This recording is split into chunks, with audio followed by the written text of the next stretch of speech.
నమస్తే. ఇవాళ మనం మరో మహర్షి గురించి చెప్పుకుందాం. ఆ మహర్షి పేరు భరద్వాజ మహర్షి. ఆయన సప్తఋషుల్లో ఒకరుగా చెప్తారు. ఆయన కేవలం ఋషి మాత్రమే కాదు, గొప్ప శాస్త్రవేత్త.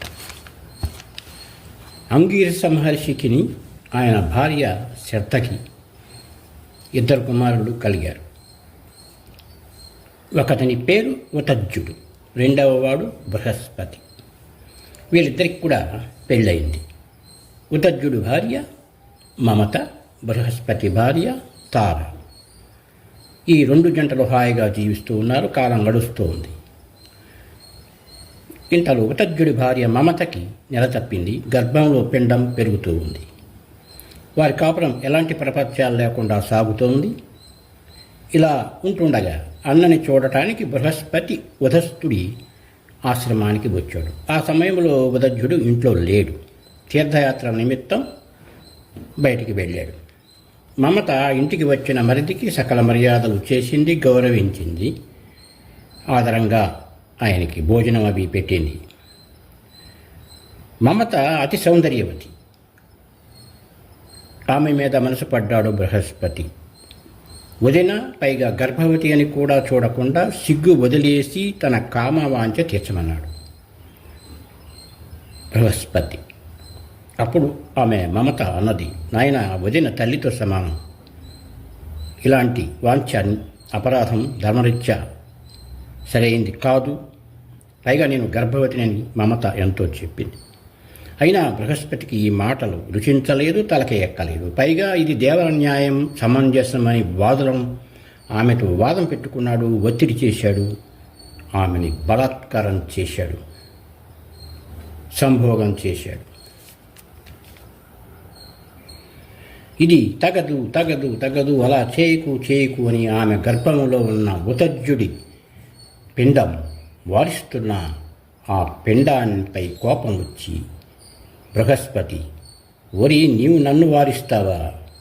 నా కోరికకు అడ్డుపడతావా? గుడ్డివాడిగా పుడతావా పో అని శపించి బృహస్పతి మమత యోనిలో వీర్యం విసర్జించాడు.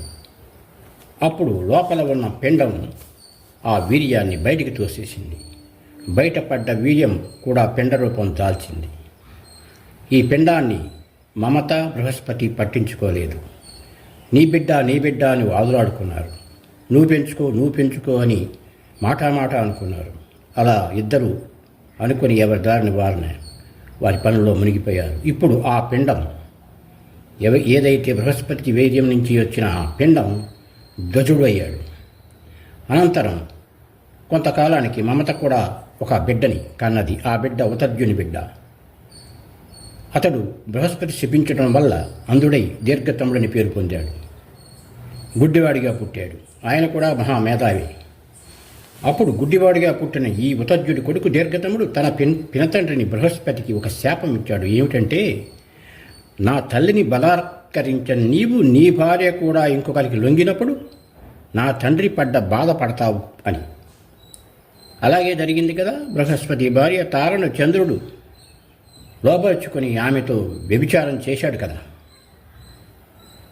సరే, ఏదైతే వీళ్ళు మమత ద్వారా కానీ బృహస్పతి ద్వారా కానీ త్యజించబడినటువంటి ద్వాజుడు ఇప్పుడు అనాథగా మిగిలిపోయాడు. అతన్ని ఎవరు పెంచారు అంటే మరుద్గణమే పెంచి పెద్ద చేసింది. ఆ రోజుల్లో భరత చక్రవర్తి అంటే శకుంతల దుష్యంతుల కుమారుడు భరతవర్షానికి చక్రవర్తిగా పాలిస్తున్నాడు. ఆయన విదర్భరాజు కూతుళ్ళు 3 పెళ్లి చేసుకున్నాడు. 3 కొడుకుల్ని కన్నాడు. అయితే వీరు సక్రమమైన స్థితిలో పుట్టనందున తల్లులే వారిని చంపేశారు. ఇలా జరిగేసరికి బాధపడ్డ భరతుడు గొప్ప యాగం చేశాడు. ఆ సమయంలోనే మరుత్తులు తాము పెంచుతున్న ద్వాజుడిని భరతునికి అప్పగించి దత్తకుమారుడిగా స్వీకరించమన్నాడు. ఆ కారణంగా ద్వాజుడు భరద్వాజుడిగా పిలువపడ్డాడు. భరతుని వద్దన పెరిగాడు. తర్వాత భరద్వాజుడు పెరిగి పెద్దయ్యాక దత్తతండ్రి చేత అనేక యాగాలు చేయించాడు.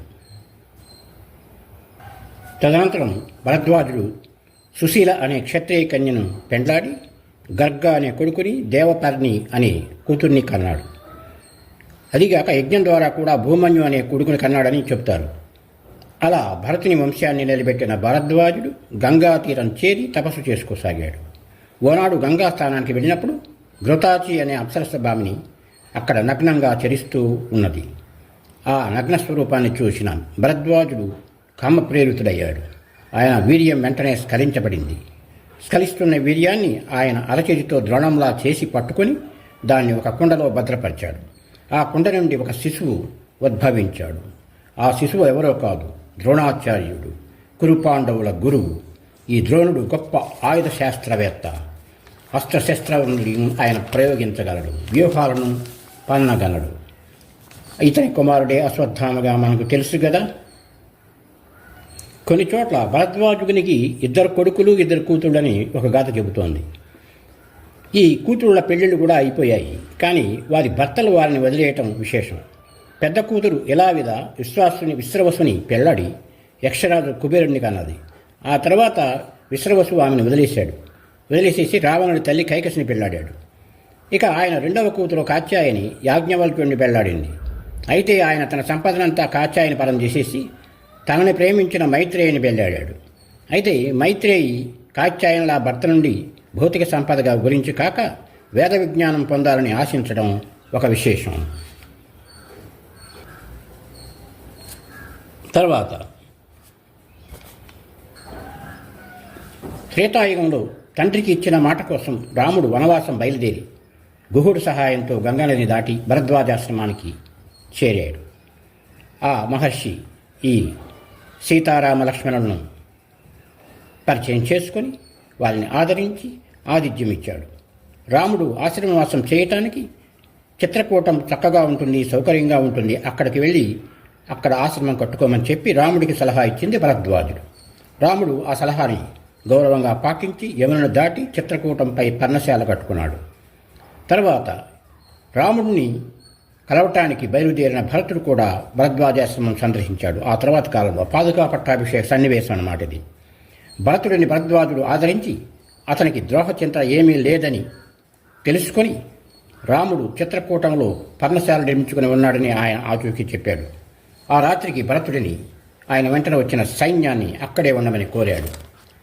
భరతుడి యొక్క సైన్యం భరద్వాజాశ్రమానికి దూరంగా, ఆ ఆశ్రమానికి ఇబ్బంది లేకుండా దూరంగా గుడారాలు వేసుకుని ఉన్నారు. భరతుడు ఇంత సైన్యం ఆశ్రమంలో అన్నపానాదులకు ఎలా అని సంకోచిస్తూ ఉన్నాడు.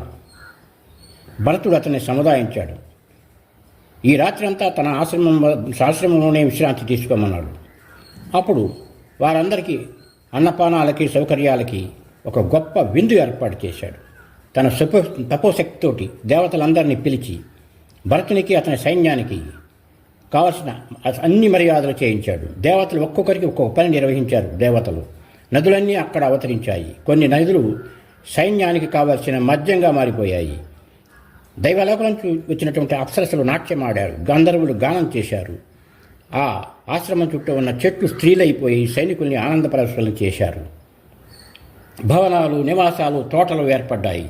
ఒక్కొక్క సైనికుడికి 8 మంది ఆడవాళ్ళ చొప్పున నలుగు పెట్టి స్నానాలు చేయించారు. తినాల్సిందంతా పెట్టారు. మద్యం త్రాగించారు. ఇప్పుడు సైనికులు మేమంతా ఎక్కడికి రాము, మేము ఇక్కడే ఉంటాము అన్నంత రీతిలో భరద్వాజుడు గొప్ప విందు ఇచ్చాడు. దీన్నే భరద్వాజ విందు అని లోకులు చెప్పుకుంటూ ఉంటారు. భరద్వాజుడు బృహమహర్షి వద్ద జ్యోతిష్ శాస్త్రం, సృష్టి రహస్యాలు నేర్చుకున్నాడు. గంగా యమున సంగమ స్థలం శృంగిబేరపురానికి దక్షిణంగా ఉన్న ప్రయాగలో ఆశ్రమం కట్టుకుని అక్కడ తపస్సు చేసుకుంటూ ఉండేవాడు. ఆనాటి ఋషులు ప్రజలకి, దేవతలకు ఎంతో సహాయపడేవారు. భరద్వాజుడు ప్రపంచంలోనే తొలి వైమానిక శాస్త్రవేత్తగా చెప్పుకోవాలి. ఆయన విమాన శాస్త్రం రాశాడు. రకరకాల విమానాలు తయారు చేశాడు. యంత్ర అస్త్ర శస్త్ర దాడినైనా తట్టుకునే విధంగా ఉండేవి ఆ విమానాలు. వాటి తయారీలో ప్రత్యేక లోహాన్ని వాడేడట. వీటిలో ఇంధనం ఉండదు. గాలి ఒత్తిడి వల్లే అవి తిరుగుతూ ఉండేవి ఆకాశంలో. కంటికి కనపడకుండా ప్రయాణించే విమానాల గురించి కూడా ఆయన ఒక శాస్త్రం రాశాడు. దాని పేరు యంత్ర సర్వస్వం.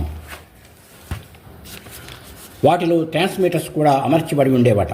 అయితే ఈ శాస్త్రాల రహస్యాలను డీకోడింగ్ ఇంకా పూర్తిగా ఈ కాలంలో జరగలేదు. విమానాల్లో ఉండే పైలట్స్ ఏ ఆహారం తినాలో కూడా ఈ శాస్త్రాల్లో వివరించాడట భరద్వాజుడు. శరక సంహితను బట్టి భరద్వాజుడు ఇంద్రుడి దగ్గర వైద్యం కూడా నేర్చుకున్నట్లు తెలుస్తోంది. శతపథ బ్రాహ్మణమే కాక వేదాలు కూడా భరద్వాజుని సప్తఋషుల్లో ఒకటిగా చెప్పాయి. దివోదాసు అనే క్షత్రియునికి యుద్ధ విద్యను నేర్పుతూ భరద్వాజుల ధర్మశాస్త్రాల గురించి కూడా ఒక గ్రంథం రాశాడు. దాని పేరు భరద్వాజ స్మృతి. దీనిలో రాజు అన్నవాడు ఎలా ఉండాలో ఆయన నిర్దేశక సూత్రాలు జారీ చేశాడు. విన్నారు కదా భరద్వాజుని గురించిన ఆయన జీవితంలో కొన్ని ముఖ్యమైన ఘట్టాలు. నమస్తే, థ్యాంక్ యూ.